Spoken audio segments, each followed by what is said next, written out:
자, 이번 비디오에서는 그 소프트맥스 분류기의 이해를 좀 더 높이고 학습하는 방법까지도 차근차근 한번 살펴보도록 하겠습니다. 앞에서 살펴본 것처럼 소프트맥스 마지막 층에서 사용되는 그 G 값을 먼저 계산해야 되겠죠. 그래서 GL이라는 값이 L번째 층에 5, 2, -1, 3일 경우에 우리가 인터미디에이트 중간 값으로 T 값을 계산을 먼저 합니다. 즉, 요 하나하나의 G값에 대한 그 G값을 익스포넨셜의 지수로 사용하는 익스포넨셜 5, 익스포넨셜 2, 익스포넨셜 -1, 익스포넨셜 3.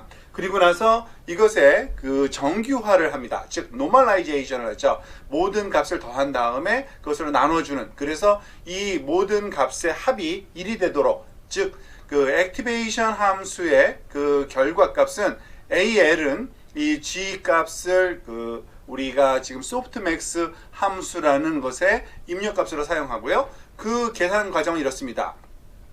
모든 T 값을 더한 값을 e to the 5, e to the 2, e to the -1, e to the 3를 더하고 그거를 분모로 하고 그 각각의 함수 값을 e to the 5 나누기 이 절대 그 총합을 하는 거죠. 그렇게 되면은 결과적으로 노멀라이즈 돼서 이 그 액티베이션 함수의 값은 전체 합이 결국에는 1이 되는, 그리고 각각의 함수 그 밸류는 그 각각의 해당 클래스가 나타날 확률 값으로 표현되는 겁니다.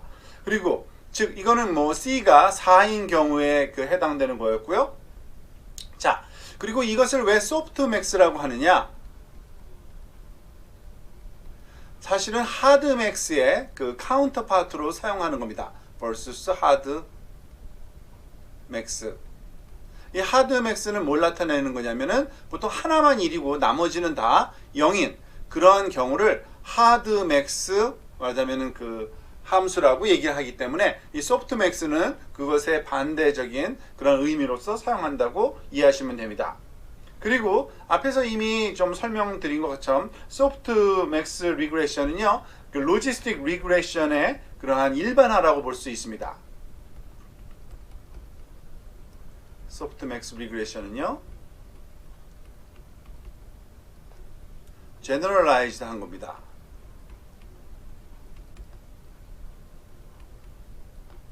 로지스틱 리그레션을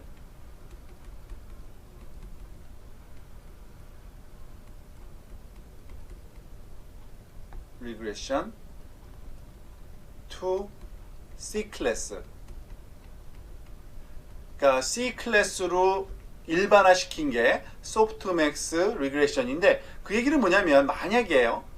C가 2가 되면 어떻게 되겠습니까? 소프트맥스 리그레션은요. reduces to logistic regression.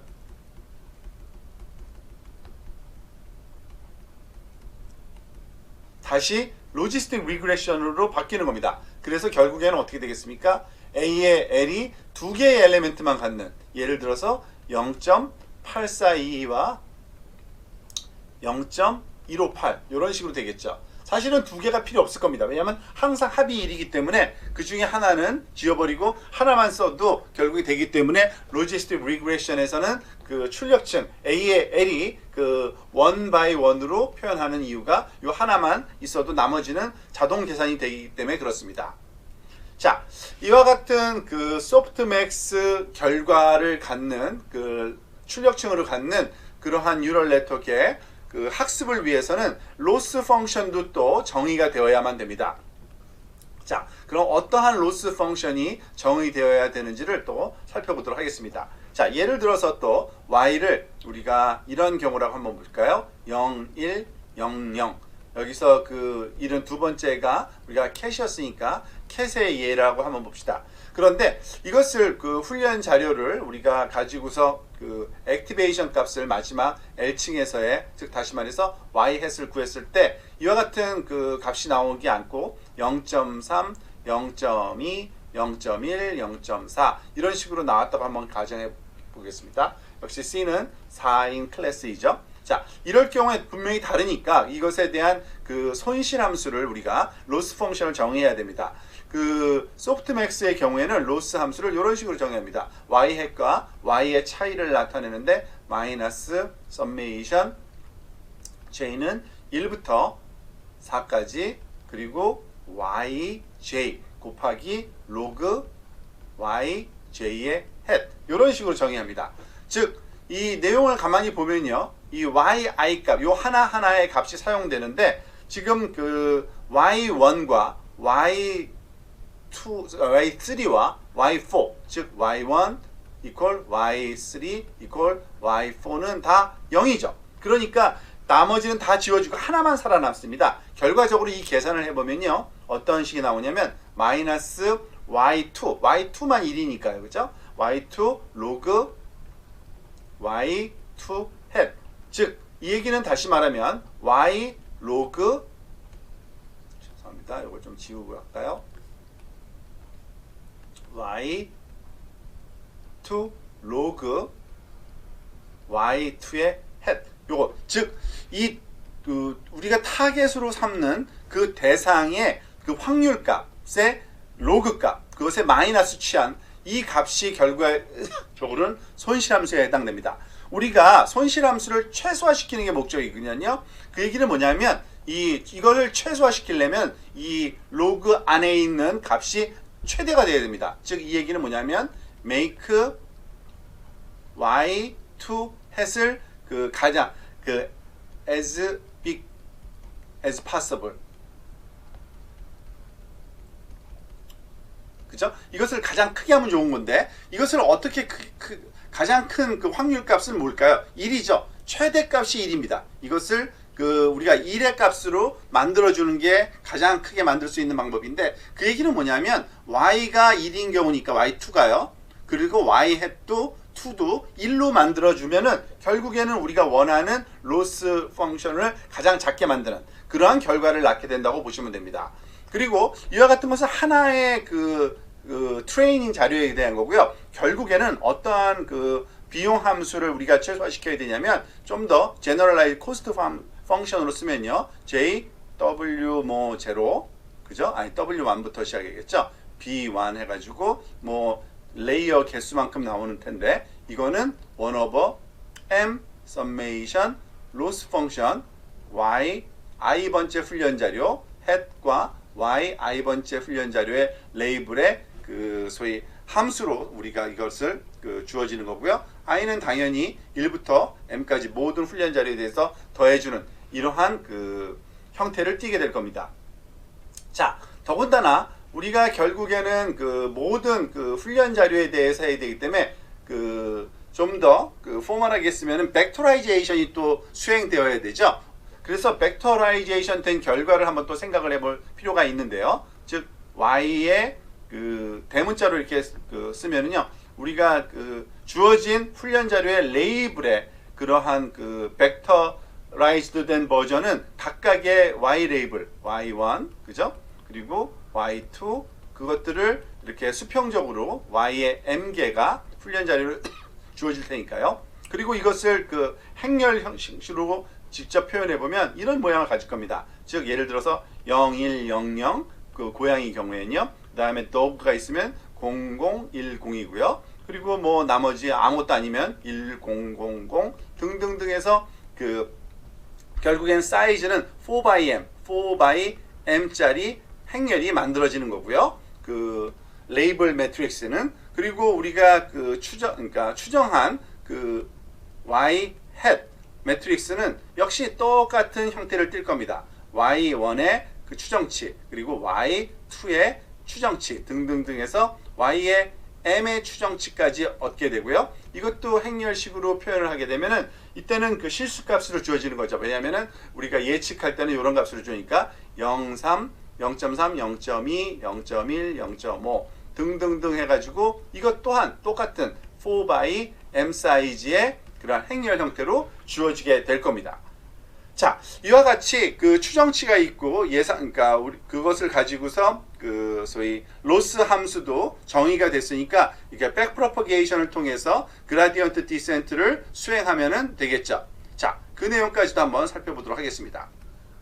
즉 소프트맥스 그 클래시파이어에서의 그 분류에서의 경사 하강을 좀 이제 살펴보겠는데요.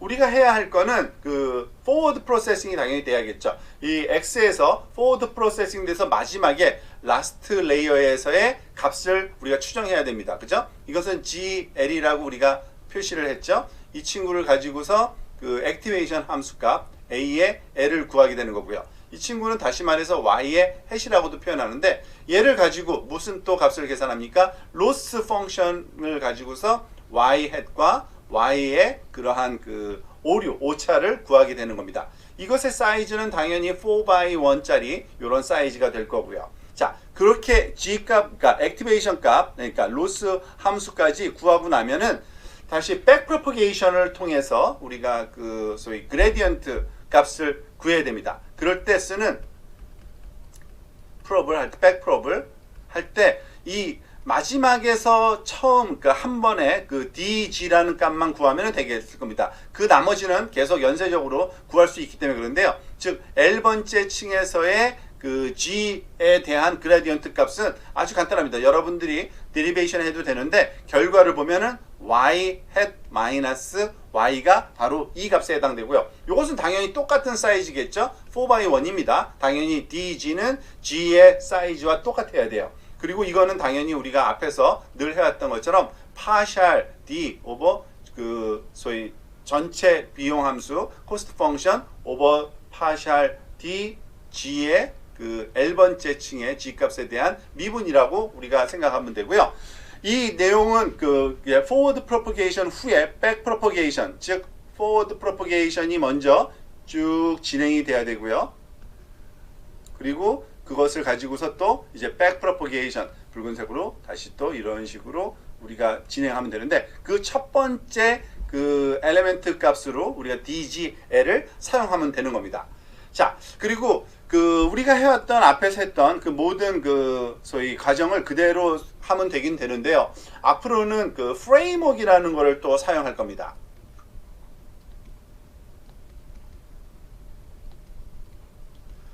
지금 그 파이썬 그리고 numpy 그 라이브러리를 써가지고 모듈을 써가지고서 그 forward propagation과 back propagation을 다 계산하고 gradient descent까지 우리가 계산하는 방법을 그 구현까지도 다 해봤는데요. 앞으로는 좀 효율성을 위해서 이 뉴럴 네트워크를 그 좀 쉽게 코딩할 수 있는 프레임워크를 사용하게 될 건데요. 이 프레임워크를 사용하게 되면 앞으로 더 이상 이 back propagation 같은 것들을 고민할 필요가 없습니다. 그냥 그 집중만 하면 돼요. forward propagation만.